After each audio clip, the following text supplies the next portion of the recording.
Hey y'all, it's Dr. Shamanda. Welcome back to my channel where we talk about all things mental health, personal finance, and overall strategies to live your best life.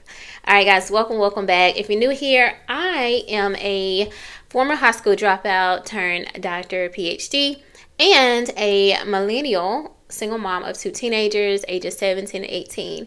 And on this channel, we talk about all things financial freedom, time freedom, and building generational wealth.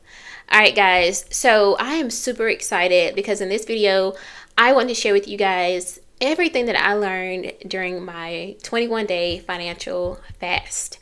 So from December 1st to December 21st, I went through a 21-day financial fast. Now, this was not my first fast, by the way. I have done this, I think, two times before.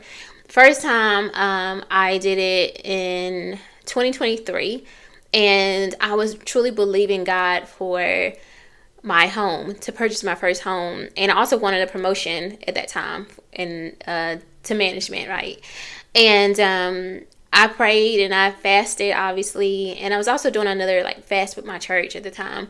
And listen, God blessed me. He really did. I now live and purchased my first home 2 years ago, and I also I was promoted to that management position. And what I think I learned from that was, obviously, God will bless you. He will bless you with the desires of your heart, and anything is possible. You can get what you desire.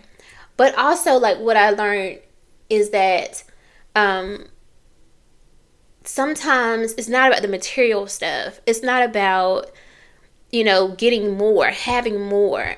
Because sometimes you can get more and have more, whether that's physical objects or material things, right? Or even, seeing your bank account increase. But if your mind is not prepared for those things and to hold those things, or you feel like you're not deserving, or having more scares you, or gives you, because you already have a scarcity mindset or anxiety around money, or the idea of having more for whatever reason scares you because of subconscious beliefs, specifically around what are people going to think of me? Do they think that I'm rich and bougie now? Do I not fit in with people that I grew up with? Or are people going to just use me for my money now if I have more? Can I not, like I said, more fitting in with people, right, that are not necessarily, abundant or, middle class or upper middle class. Sometimes there are subconscious thoughts and beliefs there that we don't know. And so you can get blessed with these things, but you can't hold them. Or you have them and you're holding them, but they don't feel good. There's still a level of anxiety there. And so what I realized is that as I got more, it still didn't feel safe. It didn't feel comfortable for me. And so the second time I did the fast, I was trying to pay off debt and stuff. So I definitely accomplished those things, and it was really good for me. This time, though, I realized that I was exactly where I wanted to be. I was coasting. Things were good. The goals I set for myself, they were happening. Everything I was believing God for was happening. But my mindset around money was still rooted in anxiety, a lot of anxiety. Not necessarily depression. I didn't feel depressed about money because, I was making money. I'm, what I'm saying? I'm a doctor. I work for a good organization. I have private practice income. I have multiple streams of income.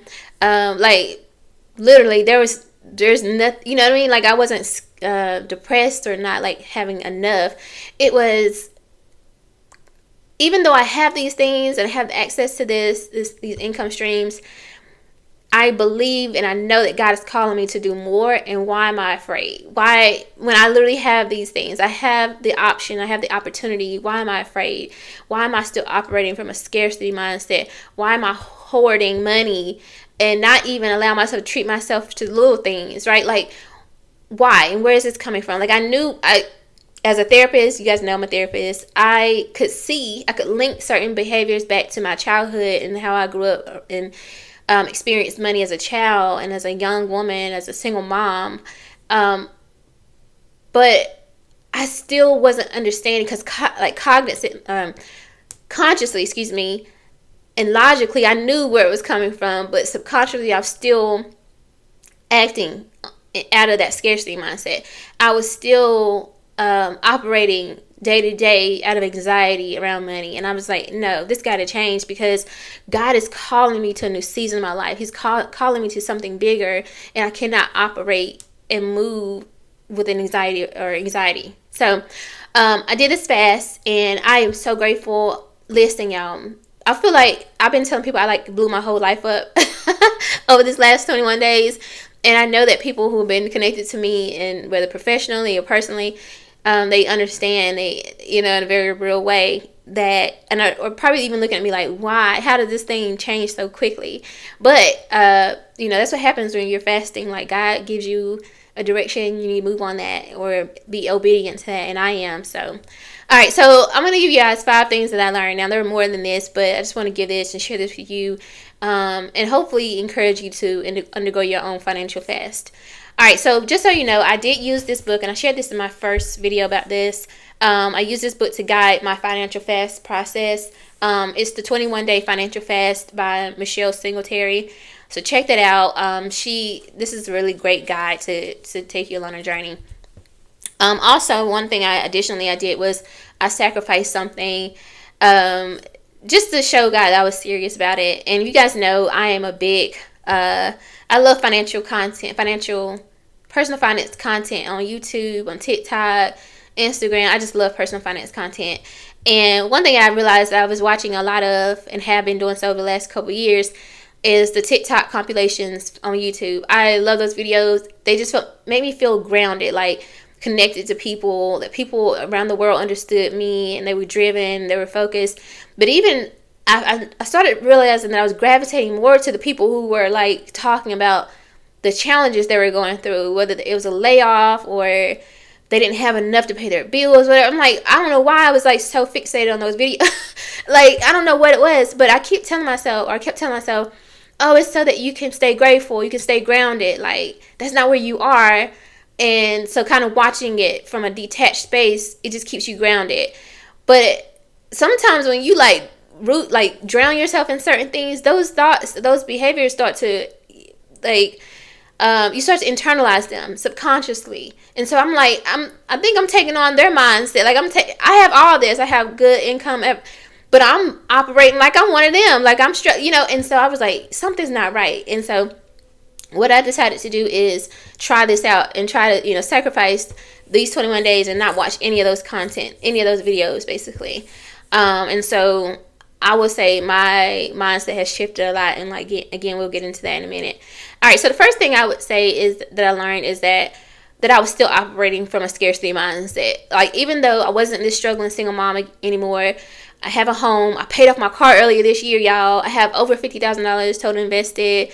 I paid off so much debt. I have one debt left, and before I'm only down to my student loans and my mortgage, and then, you know what I'm saying, I have assets. Like, I'm in a good place. Like, I'm not that struggling single mom anymore, none of that. But I was still operating like that. Like, I'm saving every dollar. I'm not putting no money in the budget for, personal things for me. Obviously, like my basic stuff, but I wasn't, I wanted to get my hair done more. Like, I do have an appointment scheduled, y'all. So by the way, just don't come for me. But I wanted to get my hair done more. I wanted to get my nails done. I want things that I just was like, these are basic things that I can do. Like, it's not even about deserving it. It's just about just do it. You know what I'm saying?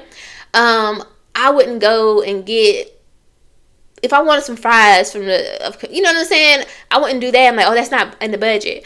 And it was just I would do stuff for other people, though. That's the thing. Like, my kids wanted something, whatever, I would do that for them. But for me, I wouldn't do that. And I'm like, what? This is crazy. So I realized, during this fast, is you operate from a scarcity mindset. Scared money don't make money, baby. You can't. And if you want to invest in something like a class or a course, something, you can't operate from scarcity. You got to really do it, right? The ring lights and the microphones, and I need a new phone because I done dropped my phone so many times, y'all, it's not even funny.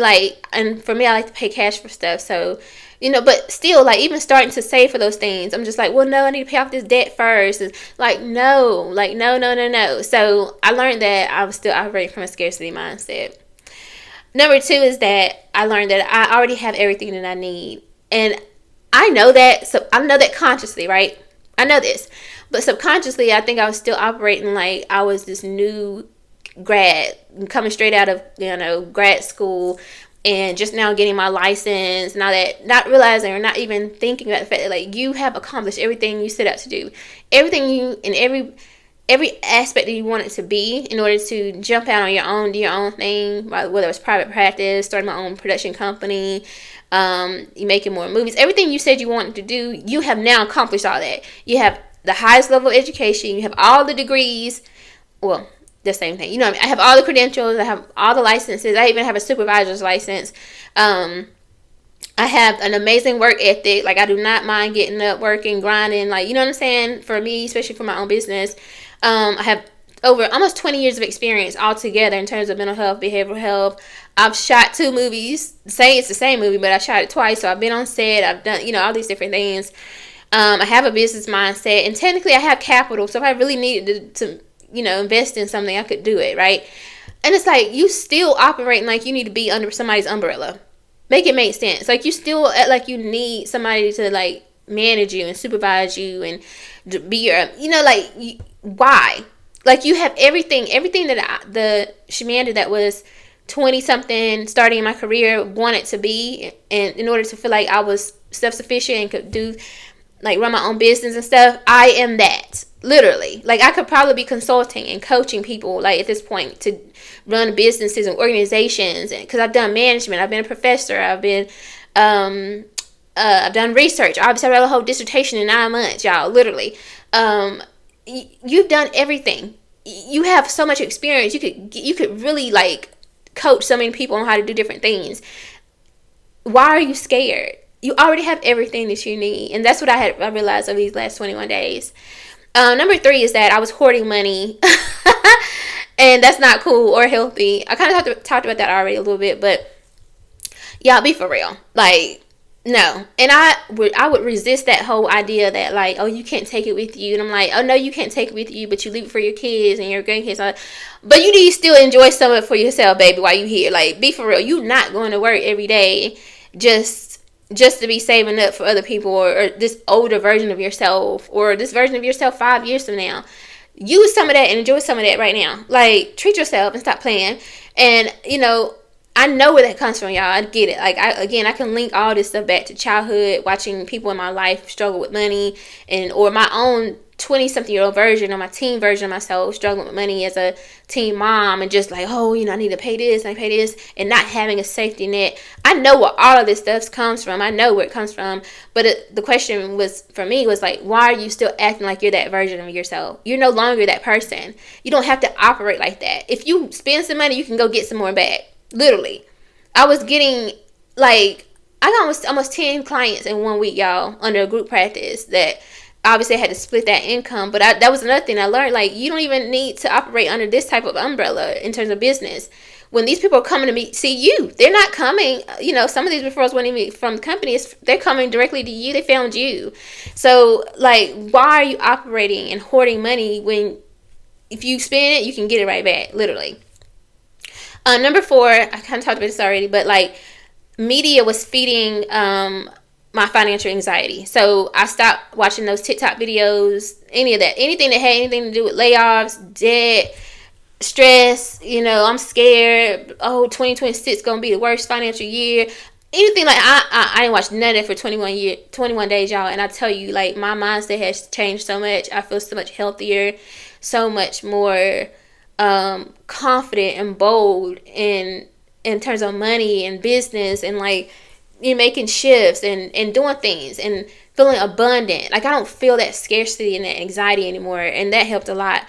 So yeah. And then lastly, I would say that balance is key, as I learned, because again, I'm not gonna stop saving and investing and paying off debt and stuff, like, nah, because I like my freedom. That's the whole point. It's financial freedom and time freedom. But there's a balance to it. So you're going to see me get my hair done, my nails done, out more, doing more things, just enjoying life and having a balance. And I don't want to be a hypocrite, because if, as a therapist, I tell my clients to do this all the time, whether it's the kids I'm working with or the adults I'm working with. I tell them, go out, be social, have fun, treat yourself out, do nice things for yourself. But meanwhile, I'm not feeling comfortable doing those things for myself. And I'm like, no, like if I can pay this debt off, or I can save whatever, or put money in my investment accounts, I can also add a line to do something for myself every paycheck. Like, what are you doing? You're tripping. So balance is key. And lastly, I would say, and I'm going to do a whole video on this, so if you're interested, make sure you like this video, comment, subscribe, and be prepared for this next video. But the last and most important thing I learned from this financial fast is that I no longer identify as a frugal person. I know, y'all, I never saw that coming, but baby, frugal what? Frugal who? Because no, ma'am, absolutely not. Like, I don't even want nothing connected to frugal. Now, I'm not going to talk down on that lifestyle, that mindset, because y'all, that got me from 0 to where I am now, and I am so grateful. But I have made such a shift now, my mindset, that I no longer identify with that no more. I don't need to live that lifestyle no more. Like, I really don't. Like, you need to operate out of that space whenever, or minimalist and all that kind of stuff, whenever you're getting started. And I really recommend this, and I would recommend this to any person that I was coaching, in terms of finances. You need a season of your life where you're not spending pretty much anything, and you're saving, you're hustling, grinding, you're paying off that debt, whatever. But I have passed that now. Like, I'm not in that season no more. Like, I literally got one last debt, and then I'm, like I said, student loans and mortgage. And I can just kind of coast and chill with that. Because, like, who told me I had to put myself on this crazy timeline? Like, all that stuff is gone. Y'all don't know who I am now no more. Like, be honest. But that frugal mindset, the frugal thing, that's gone. Listen, your girl about to be looking good. Okay? And I'm talking, you know what I'm saying? Hair done, nails done. About to give me some more clothes. Listen, like, just kind of literally upgrading my life. Because I do deserve it. And there's a way to do that in a very balanced way. And I'm going to, keep saving, investing, paying off debt. But it's going to be in, like, increments. You know what I'm saying? In like, percentages. But there's always going to be a line on that line item or that budget for me. For things for me. For me, just enjoy. If I want a milkshake just randomly, I'm going to go get it. If I want some donuts randomly, I'm going to go get it. And obviously, you can see that food, snacks is my thing, clearly. If I want a new book just randomly, I'm going to go get it. Like, you know what I'm saying? I'm literally about to put a whole budget for just miscellaneous stuff that I just randomly want. So that's just where I'm at now, y'all. Like, and this financial fast has helped me in that way, just changing and shifting my mindset. Again, I'm so grateful for that past season where I just had to, like, lock in and do what I needed to do. But that doesn't resonate with who I am anymore. And that's perfect, because I am transitioning to a new season. Pivoting, y'all. But that requires a new mindset, and I'm so grateful that I'm here and I'm ready. So I hope you like this video. If you do, like, comment, subscribe, share. What do you think about the financial fast? Did you do it? Are you going to do it? What would you want to work on? All those good things. So thank y'all so much. I'm so excited about this new season, and I'll see you in the next video. All right. Bye.